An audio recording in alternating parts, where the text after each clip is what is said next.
Warning: the following video contains explicit language which may be offensive to some viewers or inappropriate for children. The content within this video is intended for mature audiences only. Are you ready?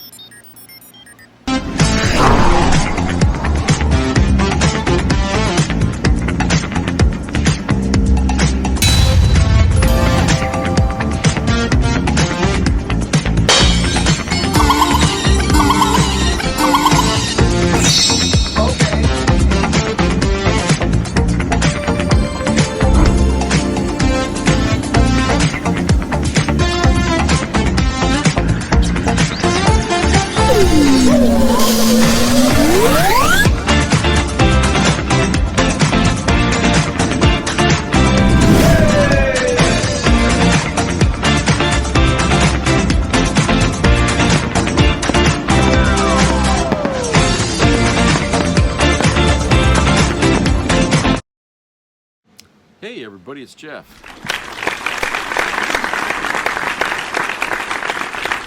Welcome here to the show, and it's almost pitch black out there. Another 15 minutes and it will be. I've been doing so many of these videos here in such a short time that my phone here's battery just can't seem to keep up with the demand that I've been putting on it. You know, using it, charging it up, using it again, because doing these videos takes a lot of battery power, and I have to recharge it after every usage, but the damn thing just it can't keep up with it. I almost should have to go get another phone just to keep up with it, you know. But you know, that such is the case in an election year. I mean, an election year, you're gonna have a plethora of fucking stories coming out every hour about the candidates, on top of every issue that's going to be critical to people's thinking in the election. Okay, so it's not unusual for this much shit to be coming out in an election year, but boy, is it really taxing. It's been really taxing on me, you know, to try to keep up with all this shit, and it thanks in large part to Donald fucking Trump, because he loves the drama, and he loves to keep his name in the news. And unfortunately, the press only wants to talk about him all the fucking time, even though they know he's an out-and-out liar, okay? And half of what he tells you is just complete, utter bullshit. But to get here to a point, I have a video that I'm going to start this show off with here that isn't really politics, but it is something of concern.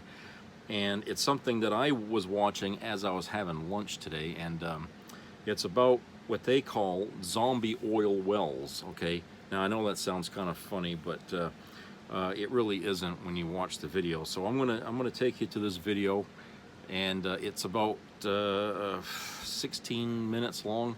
So it's from ABC News. It's one of their you know, I don't know what you call it, nighttime shows or whatever the hell it is, but it's one story that they had there that was just put out, and I think it's important enough for people to watch, because it does kind of illustrate a big problem this country doesn't really know about, but should. And I know there's a lot of problems this country should know about, but this is the problem when you have administrations that don't do their jobs. Problems become bigger problems, and bigger problems become, you know, gigantic problems. This is building up to be a gigantic problem. So here's the video. Watch that, and I'll catch you on the other side. Which is why ABC News... All eyes are on Houston right now as an explosion of a gas pipeline is causing a raging inferno. And tonight, experts say there's a different hidden threat around Texas and in at least 25 other states that's not being monitored nearly enough. We're talking about millions of abandoned oil and gas wells. They can contaminate groundwater and spew carcinogenic chemicals and harmful greenhouse gases into the atmosphere. So ABC News Investigates partnered with ABC News Live and owned stations and affiliates to conduct the largest news investigation of its kind. What potential threats do these wells pose to millions of Americans? And is enough being done to fix the problem? Tonight, Arcana Whitworth brings us Zombie Wells, the threat beneath.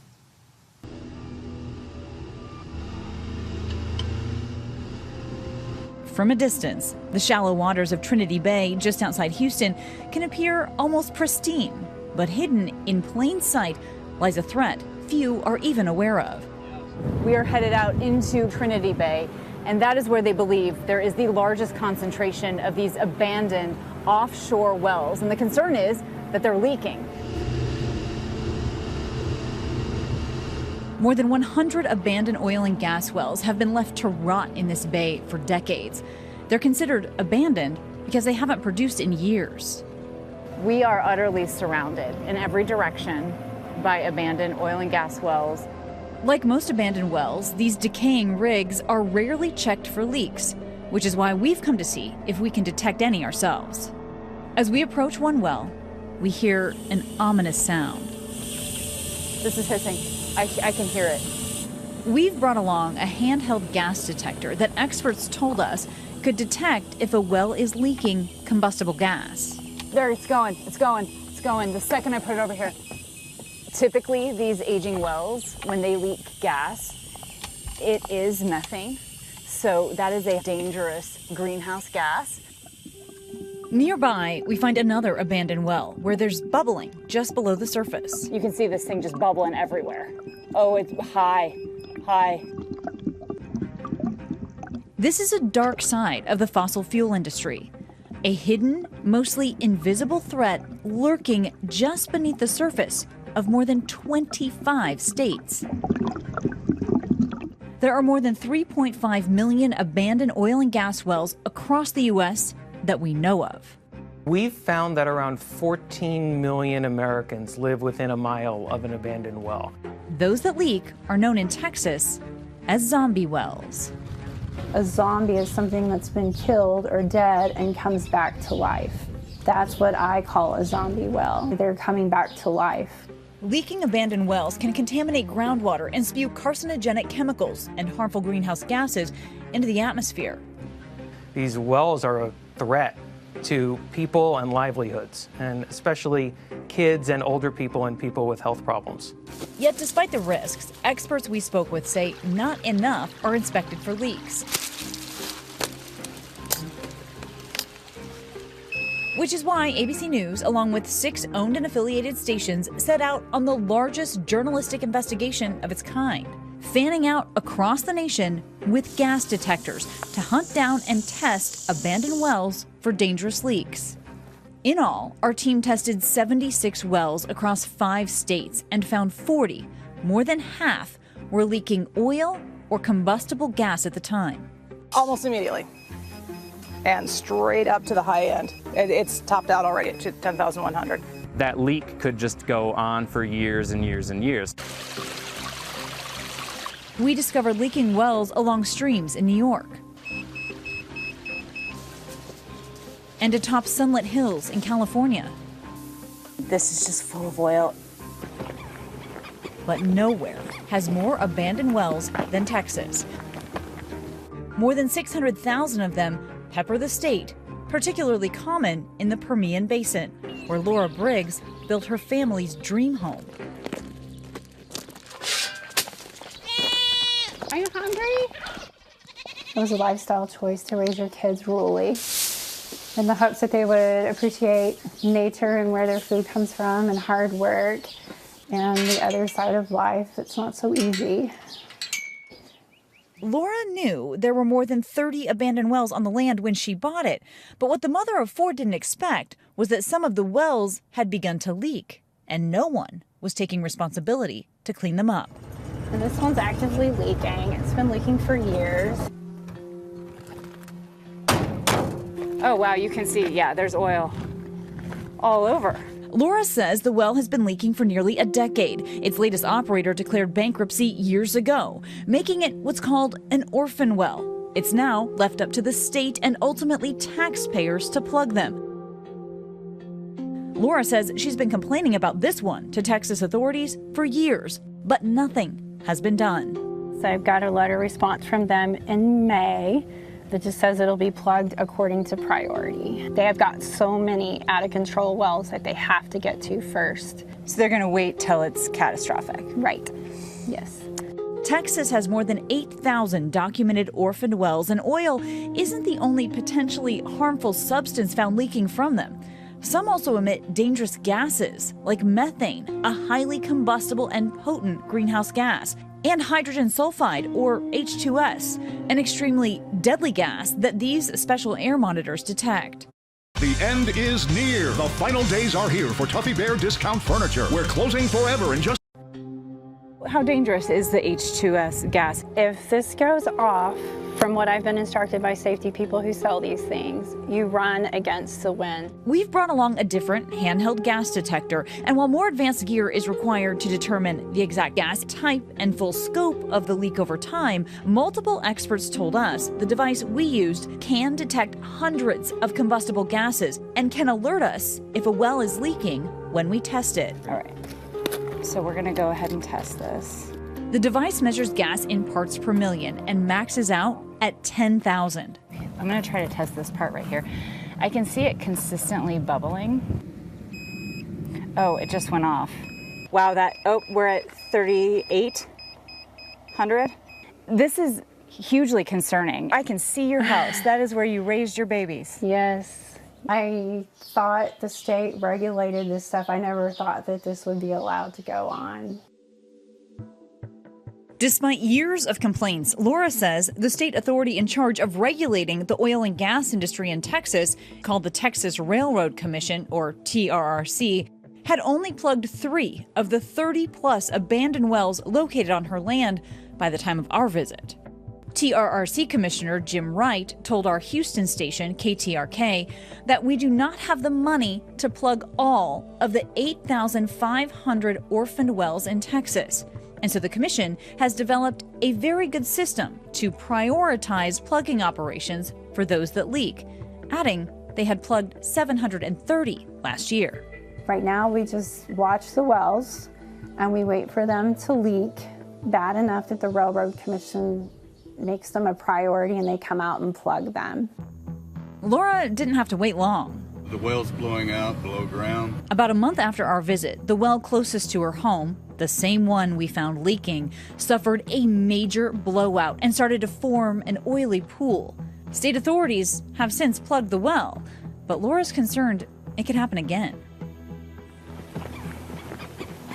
A few miles away lies one of the most notorious abandoned wells in the nation. A striking example of what happens when these wells are neglected for decades is this. It's Lake Beamer. This is a body of toxic water that has been formed by a leak that at times is spewing up to 600 gallons of water every single minute. It has proved dangerous to be around and deadly for the wildlife.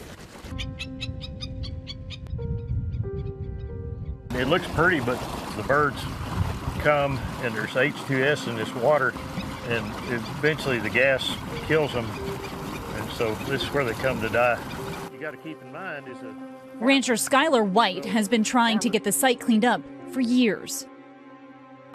What's being done to fix this? not a darn thing. According to state records, the leaking well that created Lake Beamer was drilled looking for oil in 1951. But when the operators didn't find any, they converted it into a water well before abandoning it. As a result, the Texas Railroad Commission has refused to plug it, despite pleas from local landowners like Skylar. The TRRC says it's the local water district's responsibility, but the water district wants the TRRC to do it. They call the site a serious threat. Meanwhile, the well continues to leak, day after day. It smells awful. It's that sulfur smell. It smells like rotten eggs. It's terrible. And so he put his H2S monitor down here. Oh, and it went off right away. Look at that. I mean, that's scary. It makes you want to back up. How quickly should we be leaving? When you can't smell it anymore, that's when you're fixing to die. To confirm the well is the source of the gas leak, we have to get up close. All right, so just to make sure that's secure. This is also monitoring the H2S levels. Oh, there it just went. All right, so it's reading combustible gas is also spewing out. Properly plugging an abandoned orphan well can cost millions of taxpayer dollars. And that's in part because the bonds oil and gas companies are required to post before drilling a well are rarely enough to cover the actual cost of plugging it, leaving taxpayers to pick up the rest of the bill. The industry can and must do more to make sure that this orphan well burden doesn't fall on the public. In 2021, Congress set aside an unprecedented $4.7 billion for plugging abandoned wells nationwide. But an ABC News data analysis of multiple sources estimates the cost of plugging most of the nation's abandoned and unplugged wells could be more than $250 billion. And current government funding will only cover plugging costs for about 6% of the nation's abandoned wells. We wanted to get the perspective of the oil and gas industry, so we reached out to the American Petroleum Institute for an interview. They declined it, but provided a statement that reads in part, "The proper sealing of oil and natural gas wells is paramount to ensure safety, sustainability, and environmental protection. And API and our member companies are committed to responsible development of our nation's energy resources from start to finish." The current arrangement isn't working, so we need to come up with something new. Addressing the nation's abandoned wells is no simple task. Even if there were enough money to plug them, it would take dedication at the local, state, and federal level to find a solution. And until that happens, the number of abandoned wells and the leaks they can cause is likely to continue to balloon, year after year, a growing threat for those living right beside them. You are every day just waiting for a catastrophe. Yeah. This ground is dead forever. This ground will never grow anything on it. You feel like you've been forgotten about a little bit? Yeah, and stomped on and everything else. When it's all said and done, when I'm in the ground, you know, I want to do as good a job as I can so that my kids won't come back and say, "I wonder why Dad did this." Yeah. So Yeah. that's the thing that really gets you. You know. Yeah. Millions of people impacted by this. Our thanks to Kana and the entire I-team. So as I said, it's not a funny problem. It's a very serious problem. In fact, it's so serious that, you know, when you're talking about gas leaks, if somebody's around one of them things and they happen to strike a match, they could blow friggin' acres of ground all to hell, you know, and then what's going to happen? You know, it's crazy because I remember watching a documentary on Discovery about the Arctic, right? And how there's methane gas breaking through the ice, you know, leaking into the atmosphere. And they said that the methane gas is actually what's creating the problem that's heating up the Earth. And the more of it that's up there, the more heat it traps inside, and the heat can't get out, okay? Well, now I think we're going to have to re-examine just how significant the Antarctic is with this problem, because looking at this problem and all the fucking abandoned gas wells that we have in this country, I think the problem really is here. Not so much the Antarctic, but the United States, because remember, this problem has been going on for a long time. Now, I remember when I was a kid and I would go out to the oil fields with my father, okay, because he used to work there. That was his job. And when they would drill for oil and gas, when they'd hit oil or gas, they'd cap the motherfucker and they'd take off and go to another spot and start all over again. Well, they did that a lot in the time that I was living there. And I never really gave it a thought. I figured, well, they cap it so that way later on they can put a pump there or something to get it out as they do. You know, all those things that just go like this all the time. You know, that's what they'll do. Well, never heard my father say anything about that. Of course, that would have been a different company doing that anyway, not his company. His company was just to drill the stuff and then go to the next place. But never would hear anything about that. So you figure they cap it and end of story. No, it's not. Those caps, probably a lot of them that they capped back then, still capped today, and now those caps are rusted, decayed, and they're probably leaking oil or gas, whatever the hell it was that they capped back then. Okay? And And then when you look at the ones that are underwater that are capped, that's even a bigger concern. You know, do they ever think the salt water and all that shit was just going to eat away at that crap after a while? I mean, come on. Those things can't last forever, no matter where you put it. You know, the elements get to it, metal rusts. You know, so why the fuck didn't they ever think of that? That if we don't, I mean, we can cap it for so long, but if we don't use this shit, okay, we're going to have to put a new cap on it. But they never did that. They never bothered to go back and say, well, we have to put a new cap back on this well because it's the other one's too old and it's gonna start to decay where it's gonna leak. Nobody did that. Instead, it's just they just keep finding more holes, more places to drill. They just keep drilling and drilling and drilling, and they forget about all the capped wells and capped gas wells that they left behind. You know, who the hell thinks like that? You know, I thought the oil companies were such a big, grandiose empire here that does all this good for the world, and yet they can't even take care of their own shit. You know, how the hell can we ever trust them to be responsible for the environment when they can't even be responsible with their own businesses? You know, so here you got people, like they said in the video, that live, you know, within a mile of a exposed well, probably inhaling gases, or they're drinking contaminated water and don't even realize it. Okay, and how often are the people's water ever checked? You know, by, you know, I mean, isn't that what the EPA is supposed to be there for? You know, I mean, if they know where these wells are, I would say the EPA should keep a record of that and say we need to check that every 6 months and make sure that water's still pure enough for people to drink. You know, and but, you know, it's like, you know, when you keep defunding regulatory commissions and stuff like that, you know, you're going to get this lax response to things. And you heard what they said. I mean, there's not enough money for the government budget to take care of all the wells that are out there that need to be taken care of. They can only get a small percentage of it at a time. But there's thousands of them out there. Thousands. And they need to be taken care of because a lot of them are, you saw in the video, they're so decayed, they're actually breaking apart when they're bare hands. I mean, Christ, you know, and being as close as they were recording this was dangerous enough for them to be there, you know. You know, when they say, oh, everything's bigger and better in Texas, yeah, bigger and better messes, yeah. That's a big fucking mess because Texas is sitting on a lot of these fucking wells here that are just polluting the whole environment in the world at large. And of course, you know, there's a whole bunch outside of Texas, but Texas, you know, has really got the most of it. And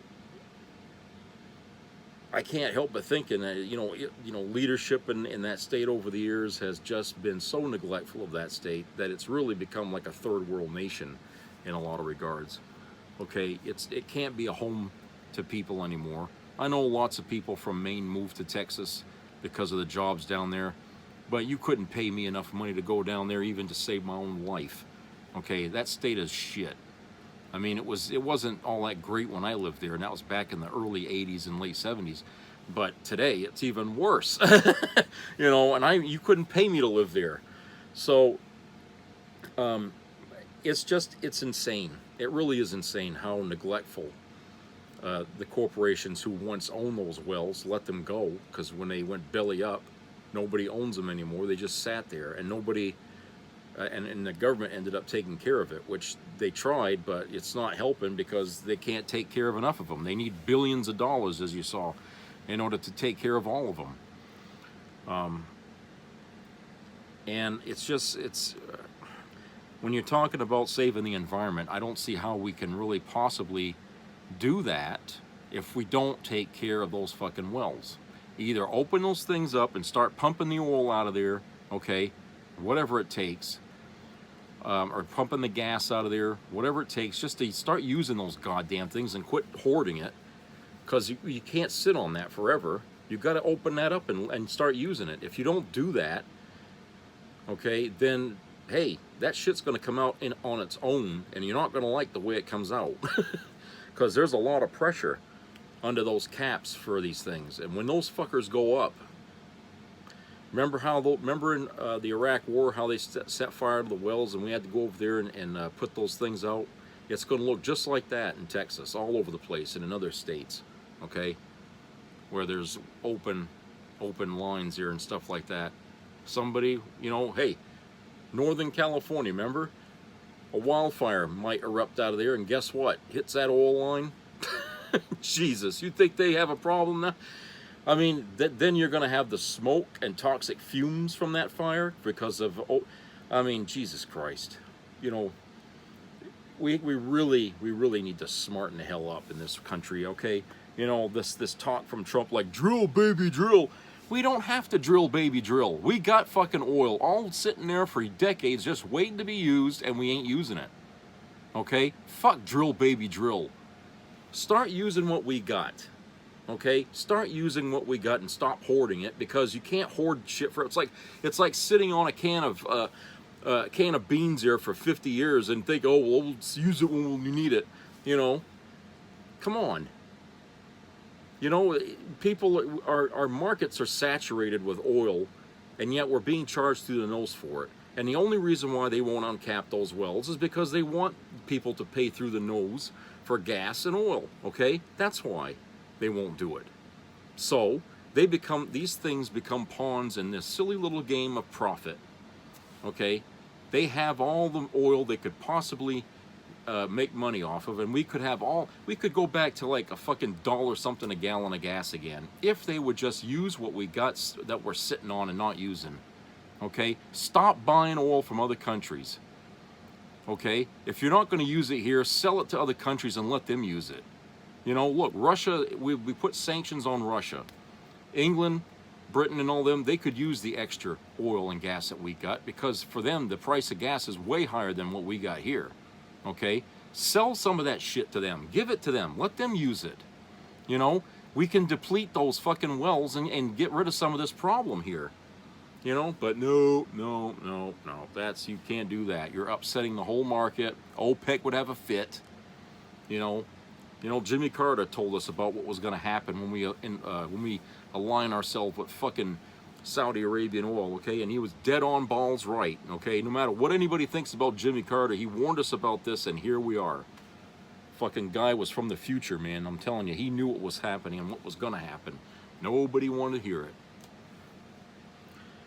All right, let's go to a commercial break, and we'll come back here. We'll have another video here to play, and then we'll talk about that. So, see you on the other side.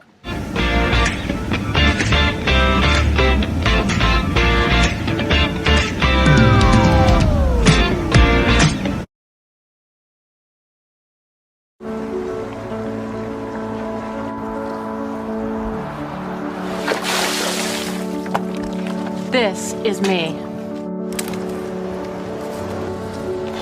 This is me.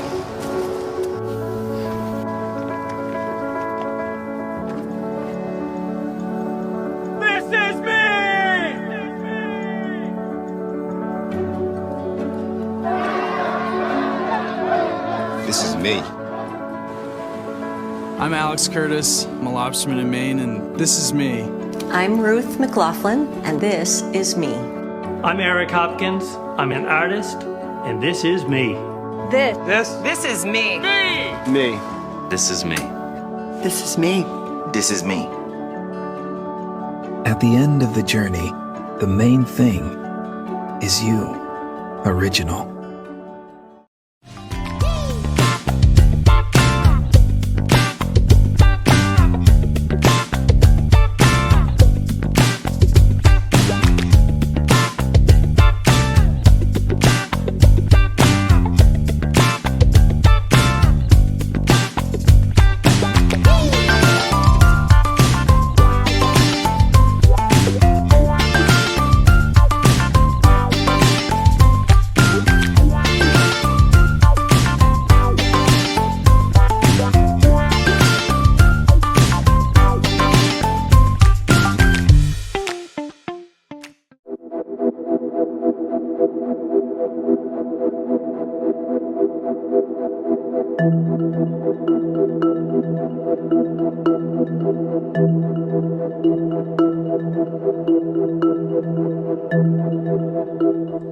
Let me be clear. The straight-up lie about the Haitian community in Springfield, perpetrated and amplified by Donald J. Trump and James David Vance, is nothing short of racist propaganda. These flagrant lies are deeply offensive, they are disgraceful, they are dehumanizing, and they are outright dangerous. 45, Donald Trump, J.D. Vance, and the billionaires like Elon Musk disagree with our morality. They believe it's their responsibility to punish Haitian immigrants for daring to seek their own American dream. They have chosen to spew racist and xenophobic lies as a political tool and weaponized rhetoric to place innocent families in harm's way.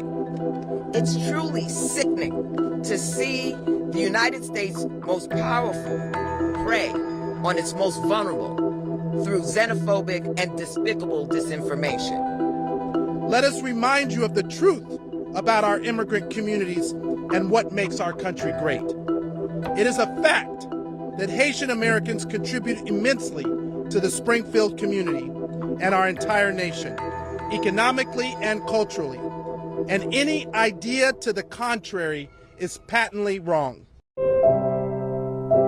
Vice President Harris was clearly well prepared, practiced on the offensive much of the night. Former President Trump did take a lot of the bait that she threw out. She did so well, and Trump did so poorly that they want to do that all over again. I can't get behind somebody who maybe I agree with certain policies on, but their character is atrocious and lacks complete leadership. She conveyed the calm. She conveyed a preparation. Vice President Harris clearly won the debate in terms of her delivery, her polish, and her preparation. The moment of the debate, if there was one, I think, was when she baited him on the rallies. People saw, oh, actually, she's an intelligent, capable person who has a point of view on issues, and she demonstrated that time and again. She was composed. She was prepared. She kept her cool. She saw advantages. She took them. Donald Trump looked old tonight. Yeah. This is the difference between someone who's well prepared and someone who's unprepared. Whoever did debate prep for Donald Trump should be fired. Truly a difficult night.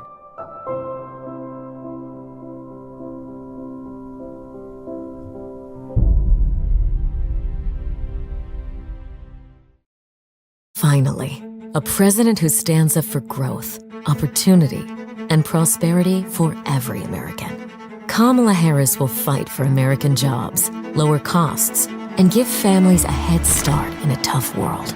We will create what I call an opportunity economy where everyone has the chance to compete and a chance to succeed. Her plan will make it easier for people to start a family, raise kids, and buy a first home. It's a real start to a new economy where hard work and entrepreneurship pays off for everyone. Donald Trump's plan, another budget-busting trillion-dollar tax cut for billionaires like Elon Musk, a Trump tariff tax that screws American families, higher prices for everything. Kamala Harris, an economic plan that puts Americans first.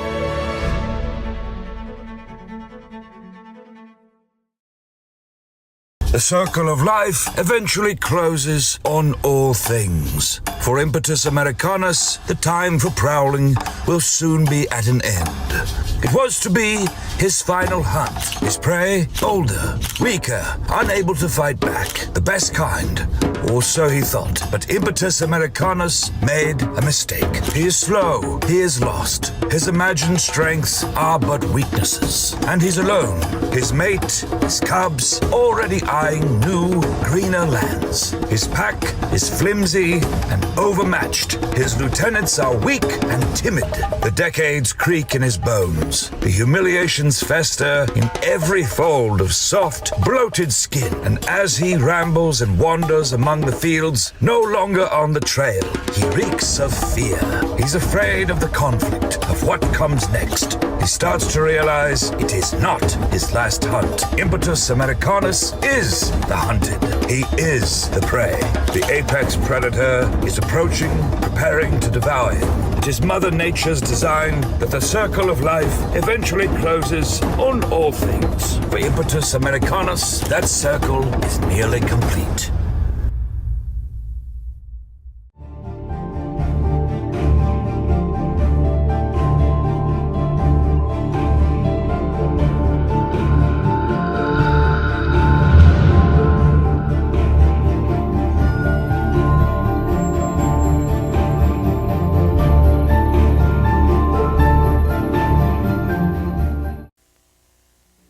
Be a part of the entertainment value of a lifetime.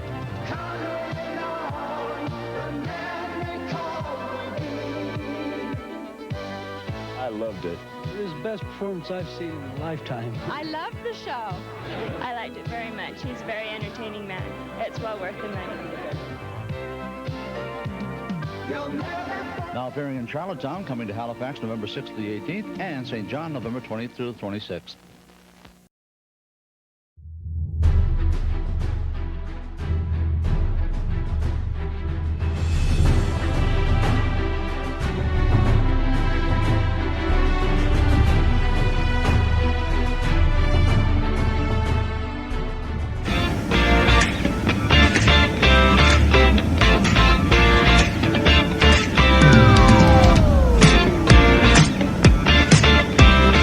Planning underway for a unified message from Chicagoland's Haitian American community. Stop Haitian hate. Children aren't even going to school in certain parts of Springfield because of just out of fear. And that's very sad. On Sunday, 20 organizations representing the estimated 40,000 Haitian Americans in our area plan to rally at Federal Plaza. They are speaking out after false and disparaging comments about Haitian immigrants. They're eating the dogs. The people. Some local Haitian Americans tell us they watched the presidential debate and ongoing comments that have led to security issues in other cities. Organizers of Sunday's rally hope to bring together not only Haitians, but all people of color and anyone who opposes hate. I think we all need to unify, rally, stand together, and denounce these salacious, descriptions of Haitian people. There's so many contributions that Haitians and Haitian Americans have made to this country that we don't merit being the target of hate. Illinois Attorney General Kwame Raoul is the state's highest-ranking Haitian American official. More so than being offended, I'm fearful that a guy who would engage in such rhetoric and his running mate who would fan the flames on this rhetoric are in a close race to be the leaders of this country. It's terrible to hear. It's very sad to hear because this is not what this country is supposed to be all about. In a city founded by Haitian Jean-Baptiste Pointe de Sable, there is hope. Outcry here will drown out the falsehoods and fear-mongering elsewhere. At Federal Plaza, Leah Hope, ABC 7 Eyewitness News. Okay, so the thing that's going on in Springfield is really ridiculous, okay? And I can't blame the mayor for getting upset over there about that. Now, here's a story here that came out here. What's today? Okay, this was published today. All right, from CNN, written by Elizabeth Wolfe. Titled, Vance's team was told Haitian immigrant rumors were false before debate, Springfield mayor confirms. The Trump campaign continued to push false claims about Haitian immigrants in Springfield, Ohio, even after a top city leader told a campaign staffer for its vice presidential nominee ahead of this month's presidential debate the rumors were baseless. The city's mayor said, confirming a Wall Street Journal report. A staffer of vice presidential candidate J.D. Vance called Springfield City Mayor Brian Heck on September the 9th and asked if there was any truth in rumors that Haitian immigrants were taking and eating pets in Springfield. Heck told the Journal. Quote, he asked point blank, are the rumors true of pets being taken and eaten, unquote. Heck told the outlet. Quote, I told him no. There was no verifiable evidence or reports to show this was true. I told them these claims were baseless, unquote. Quote, yes, that call was made, unquote. Springfield Mayor Rob Rue told CNN's Laura Coates Live, Cody's, yeah, okay, Thursday. Quote, the answer was given and what has happened since then has happened, unquote. CNN had made repeated attempts to reach Heck for comment. During the debate, the day after the city official discredited the rumor, former President Trump parroted the false claim that Haitian immigrants in Springfield are stealing and eating local pets, casting the Midwestern community into an unwelcome national spotlight that has stoked threats of violence against its residents. Since the September 10th debate, Springfield has received more than 35 threats of violence, including bomb threats, according to the mayor, which has prompted evacuations of elementary schools and supermarkets, lockdowns of hospitals, and a transition to remote learning at several local colleges. Quote, the Springfield I know is not the one you hear about in social media rumors, unquote. Ohio Republican Governor Mike DeWine, who was born in the city, wrote in an op-ed for the New York Times on Friday, quote, it is disappointing to me that Springfield has become the epicenter of vitriol over America's immigration policy because it has long been a community of great diversity, unquote, DeWine wrote. Quote, as a supporter of former President Donald Trump and Senator Vance, I am saddened by how they and others continue to repeat claims that lack evidence and disparage the legal migrants living in Springfield. This rhetoric hurts the city and its people, and it hurts those who have spent their lives here, unquote, the op-ed said. Two colleges in Springfield, Clark State College and Wittenberg University, announced Friday they will resume in-person learning Monday after classes went remote as law enforcement investigated both campuses for threats of bombings and campus shootings. Both institutions said enhanced security measures will be in place at Wittenberg University. That includes limited entry to all buildings, increased security measures, and additional video surveillance cameras. At Clark State College, there will be a bolstered police presence and ongoing threat assessments, among other measures, the release said. Quote, to date, none of the scores of threats made toward multiple entities in Springfield have proved credible, unquote, said Wittenberg University. Miss Sassy, the cat whose sudden disappearance in August jump-started the rumor about Haitian migrants in Springfield, was found lounging Friday morning, alive and well in a camping chair. Here's the cat, alive and well. The cat's owner, Anna Kilgore, was not available for an interview, but CNN received permission to photograph Miss Sassy.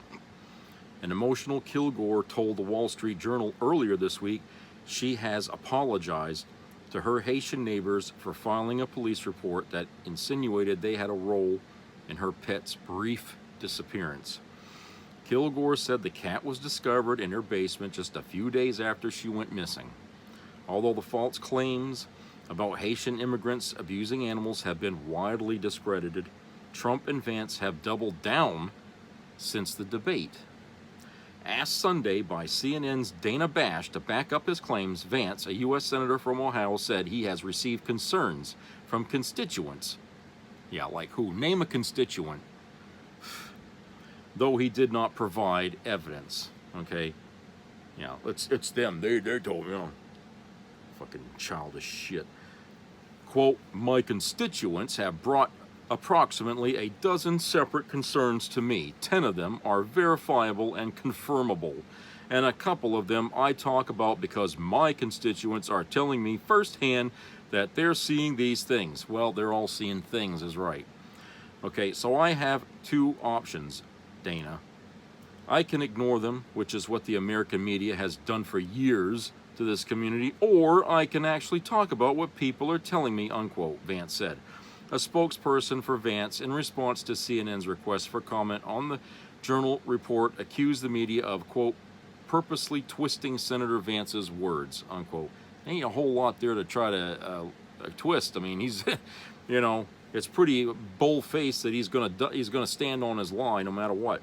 The false claims and ensuing threats have sent Springfield into a state of chaos, with Rue on Thursday issuing a proclamation granting himself temporary emergency powers to obtain and mobilize resources and address potential threats. Quote, this will enable departments to respond more efficiently to emerging risks, including civil unrest, cyber threats, and potential acts of violence, unquote, the proclamation said. It comes as members of Springfield's Haitian community, many among the estimated 12,000 to 15,000 immigrants living in the city, have expressed fear for their safety. Haitian immigrant Vilbrun Dorsanavini told CNN that since last week, people who used to walk along the sidewalks in his predominantly Haitian neighborhood are now scared to leave their homes. As the city has struggled to respond to the slew of threats, Trump said at a campaign rally Wednesday night he would visit Springfield, quote, in the next 2 weeks, unquote. And what, just add a little more gas to the fire?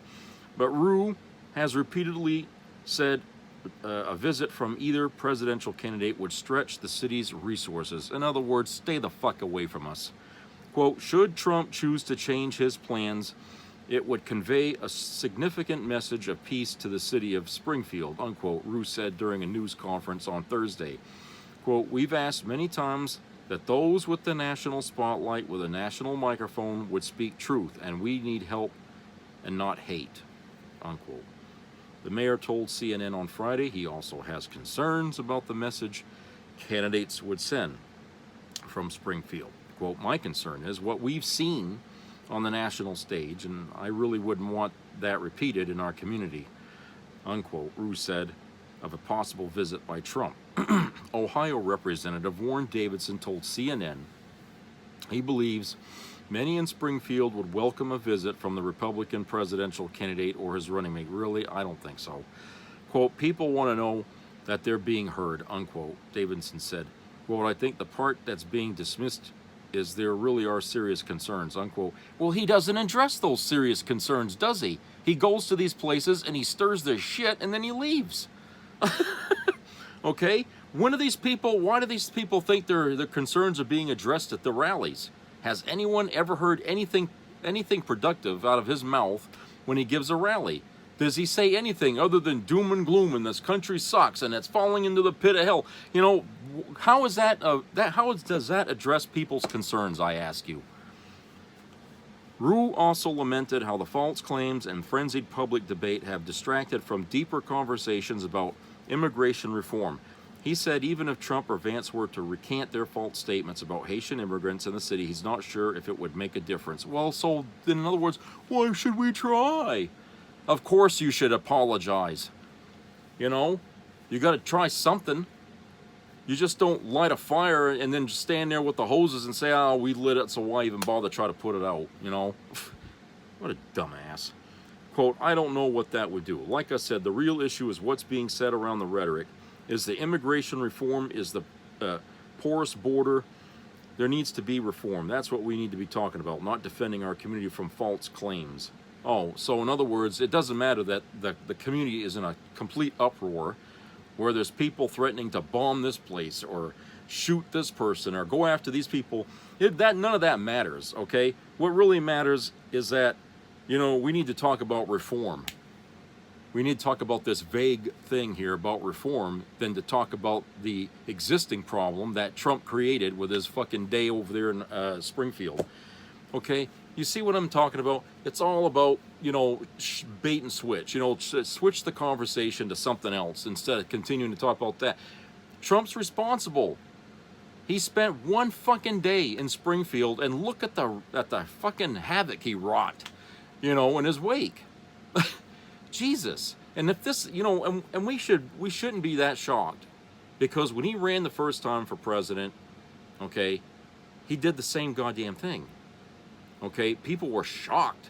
You know, the press was shocked, I tell you, of the things that he was saying about black Americans and stuff like that when he ran the first time. But did people really, you know, get anything or think that this guy shouldn't be president? No. People went ahead and voted for him because they hated Hillary more. You know, I don't know. You know, I mean, I can't imagine how much more people thought Hillary was worse than Trump now. I mean, she knew Trump, and really she was the only one at the time who really understood and knew Trump and knew what he was like, but nobody believed her. Okay, they thought, oh, she's just pulling this shit out of her ass. It took 4 years with him as president for everything she said to be verified. That everything she said about him was dead on balls right. Okay? And instead of admitting that they were duped and that Hillary was right, no, they're going to double down on supporting Trump in spite of what he's done to them and to this country. And so he goes out there knowing that these people are that dumb, and he says that whatever the fuck he wants, because he knows, hey, it's not going to hurt my support with them. You know, they'll keep showing up to my rallies, and they'll clap and applaud everything I said, no matter if I tell them, you know, if I use the N-word on a stage repeatedly, okay, you know, he knows people won't care, you know, and these people that tried to shoot him and stuff like that, you think he's going to back off on that? No. You know, you could shoot at him all you want, but he's still going to go on that stage and divide this country even further. You know, I mean, it's the most bizarre strategy of a president that I have ever seen. It's like he doesn't want to win this fucking thing. Okay? And maybe that's what part of it is. Maybe he knows he can't win now, because he spent all this year attacking every single demographic in this country, you know, making them feel like shit, okay? That he's done that so much this year that now he realizes, well, geez, maybe I did too much of that, but now it's too late to put the shit back in the horse. So, you know, I'm going to lose this thing, so I'm going to have to think of how I can screw this up for the Democrats. And so they're out there talking about, you know, hand counting ballots in Georgia on election night, you know, or having all the red states challenge the election results should Kamala win, you know, and keep doing that until it all ends up in the hands of the Supreme Court. Okay, I mean, that's what they're going to do. I mean, I think what Trump wants is the Supreme Court to, like they did in 2000, decide who our president is going to be. Okay. Oh, because they were so good at it the first time, right? You know, they were so good at it the first time, you know, and you saw where that ended up. And so we're going to do this again, probably, you know, where Trump's going to have it end up that way, unless the lawyers for the Democrats are good at undoing that and tripping that plan up to pieces. But we're not going to get a verifiable election result for days, maybe weeks after the election is over. We're going to be into fucking deep into January, probably. And if they try to seat the new president, if it is, you know, if it's Kamala, if they try to seat her when all this shit hasn't been counted yet, oh, you want to talk about the shot at Fort Sumter? I mean, that's going to spark a revolt here with MAGA, and you're going to have the military itself patrolling the streets to keep the shit at bay, because these people are just going to explode with Trump in the wings cheering it on. Okay, and even if let's just say here hypothetically that somebody takes him out, okay, and I mean takes him out, that's not going to stop the problem, you know, okay? because you still got MAGA, and MAGA is the most influential part here in this. If it wasn't for them, Trump wouldn't even be where he is right now. Okay?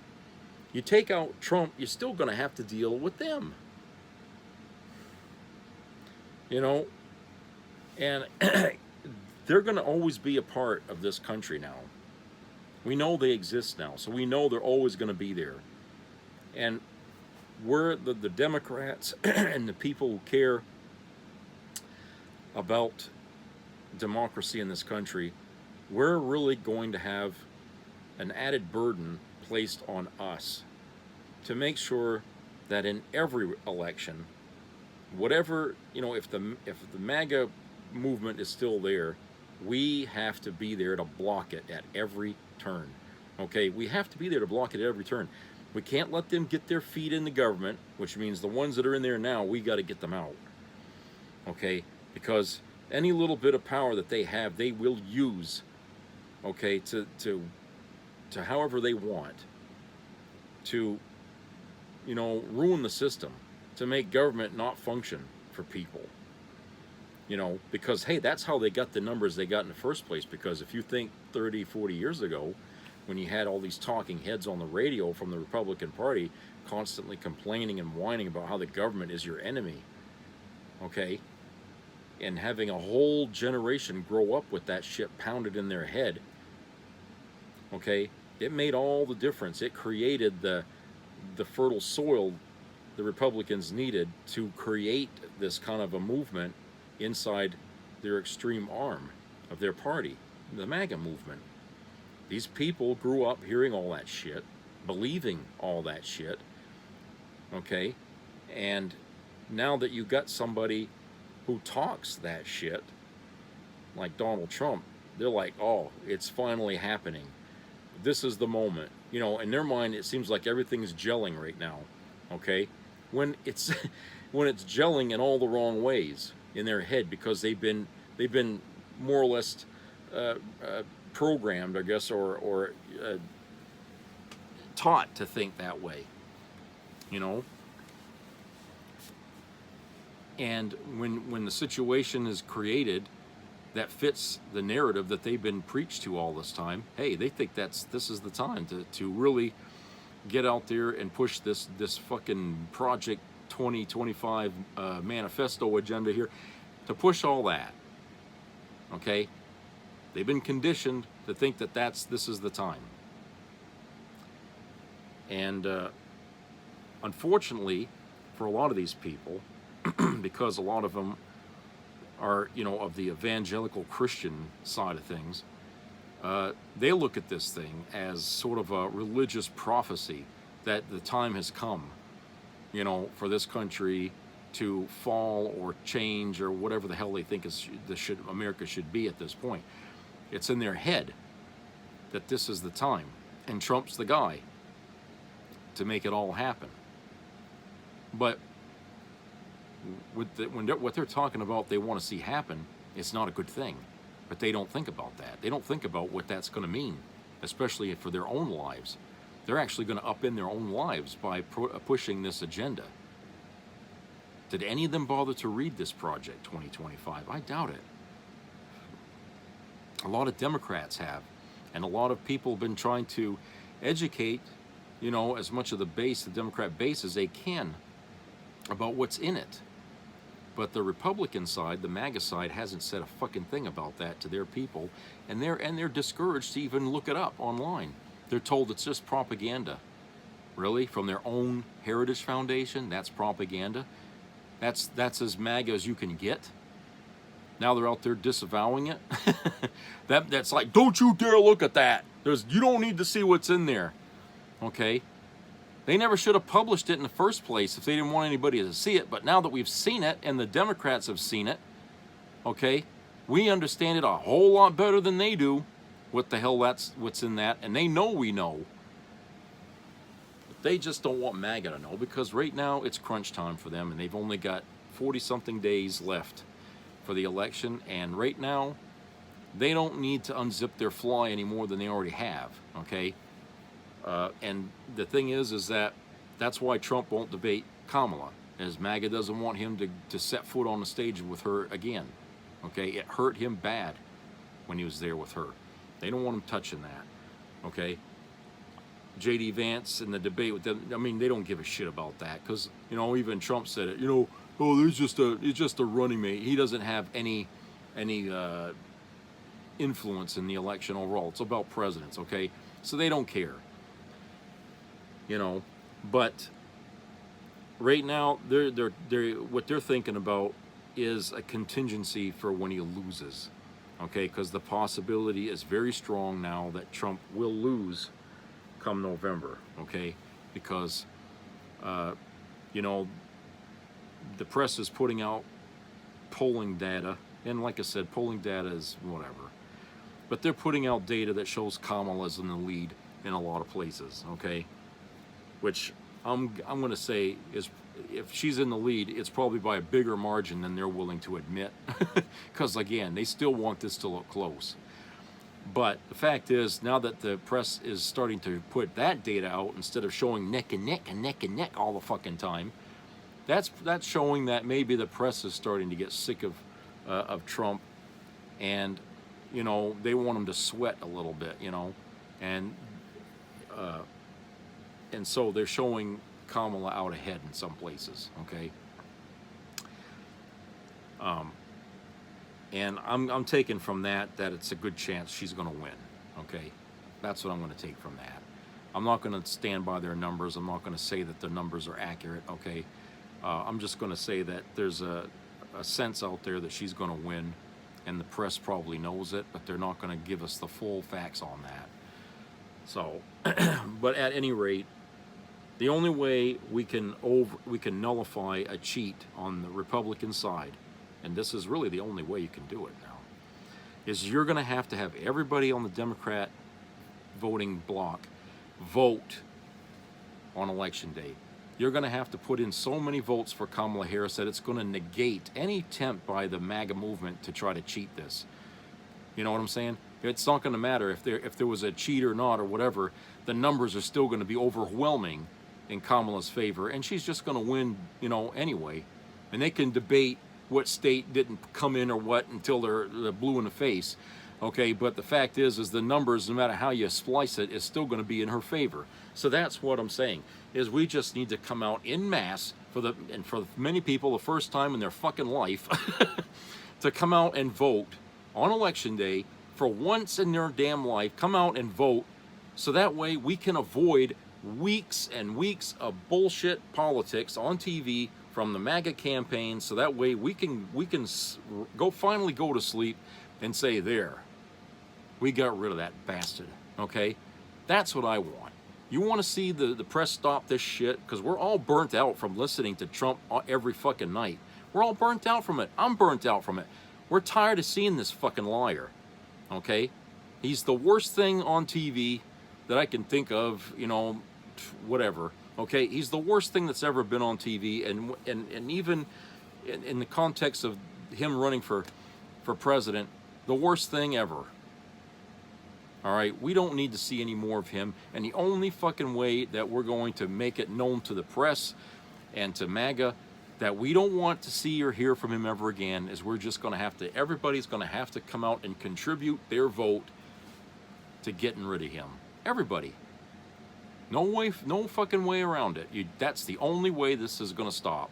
Otherwise, if you give him a close loss, you know, if Kamala has a close victory, we're never going to hear the end of this, okay?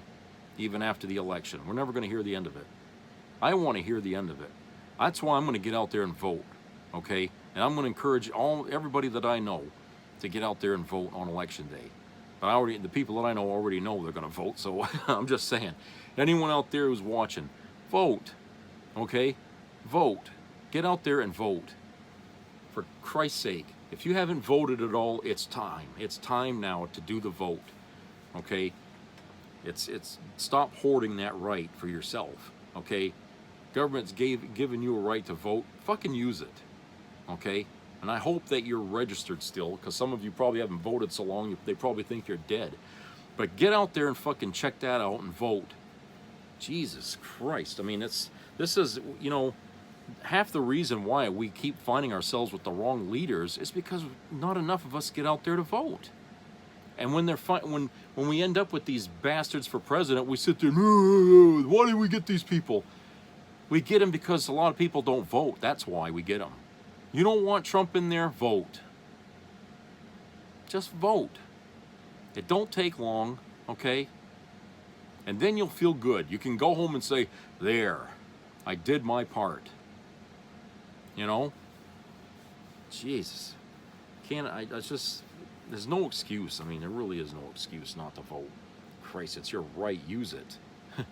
All right. That's it for today. So I'll talk to you again another time. Subscribe, comment, share. Check for any health-related issues that might be in your area. And treat each other nice out there. I think tomorrow begins fall, if I'm right. And so try to enjoy the new season. I'll talk to you guys later, so take care.